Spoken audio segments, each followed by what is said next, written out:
Dis Nikki Leroux van die Mosselbaai Advertiser saam met minister Ivan Meyer, die minister van Finansies in die provinsiale regering van die Wes-Kaap.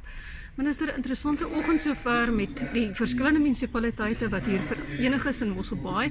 Wat was tot nog toe die uitkomste? Wel, baie belangrik, ons onder leiding van premier Jan Zille vergader al die burgemeesters as ook al die munisipale bestuurders reg oor die Wes-Kaap vandag hier in Mosselbaai.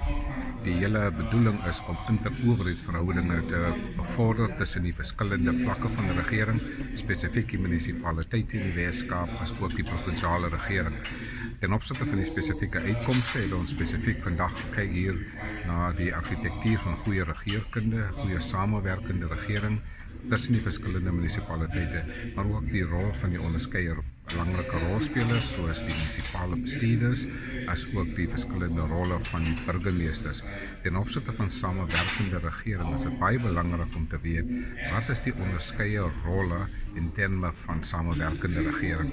Maar verder het ons ook gekyk na brandende kwessies wat vandag baie kontemporêr is, soos onder andere die hele kwessie van grond en grondhervorming in Suid-Afrika en grondbesettings en wat munisipaliteite kan doen om grondbesettings meer positief te bestuur.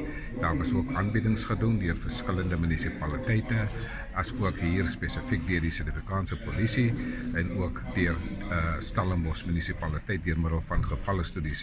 So die hele oogmerk is om te kyk wat is die kontemporêre sake wat in die dag op die agendas is van die verskillende munisipaliteite en premier Jan Zille en my kollega minister Anton Bordel, die minister van plaaslike regering, speel die leidende rol hier ten opsigte van die bevordering van samewerkende regering hier in Mosselbaai.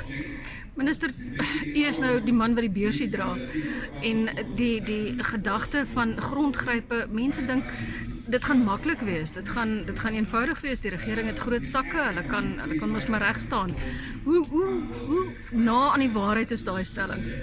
Wel, ek moet sê dat oneiening van grond sonder vergoeding gaan rampspoedige gevolge hê vir die hele ekonomie in Suid-Afrika.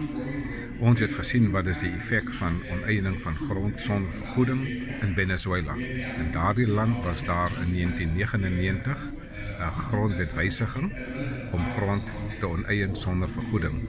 Daarna het hulle in 2011 'n wetwysiging gedoen en grond oneien. Die netto effek van daardie oneiening was dat die politici was bevoordeel met hierdie grondoneiening. Ons het later gesien daar is grootskaalse voedseltekorte in daardie land. Hulle moes toe later voedsel invoer, met die gevolg is daar ook hongersnood later plaasgevind.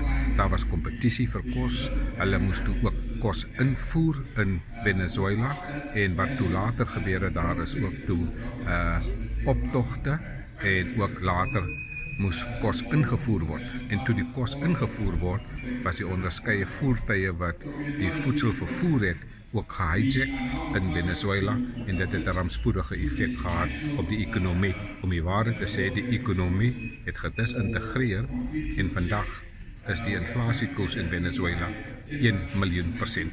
So dit is rampspoedige gevolge vir die ekonomie. Minister, ons het hopelik beter dinge in die vooruitsig vir Mosselbaai. Baie dankie dat u met ons gesels het. Nee, ek dink Mosselbaai is 'n baie goeie bestuurde munisipaliteit. Ek is ook samewerkende regering konteks besig met Mosselbaai en Indonesië om ook handelsbetrekkinge te bevorder. Daar is goeie geleenthede vir investering ook hier in Mosselbaai.